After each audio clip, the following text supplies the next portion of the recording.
नमस्कार शेतकरी मित्रांनो, स्वागत आहे आपल्या यूट्यूब चॅनल शेतकरी राजामध्ये. आज आपण आपल्या कपाशीच्या प्लॉटवर आलो आहोत.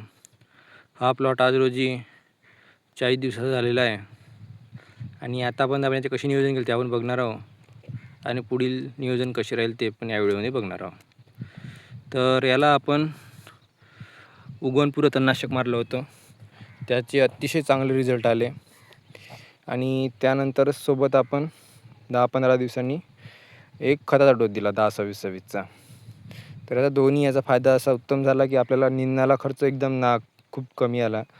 2 दिवसात निधन झालं आपलं 7 एकराचं आणि सोबत आपण मग लगेच लवकर आपण याला खताचा डोस झाला. तर आपण बघू शकता कशाप्रकारे तण नाहीच्या बरोबर आहे आणि खताचा डोस पण होऊन गेला आहे. आता त्यासोबत आपण एक केला पहिली फवारणी घेतली आहे इमिडाक्लोप्रिड, बायोविटा एक्स आणि 19-19ची. तर त्याचा पण चांगला रिझल्ट आहे. आता याच्यापुढे आपण याला एक ड्रेंजिंग घेणार आहोत. त्याच्यात आपण जीवाणू खते प्लस 19-19 आणि आपलं मुळाची चांगली वाढ होण्यासाठी ह्युमिक ॲसिड. याच्यामुळं कसं होतं, ह्या वाढीच्या व्यवस्थित पिकाला अतिशय चांगला फायदा होतो ही एक जे ड्रेंचिंग दिली तर.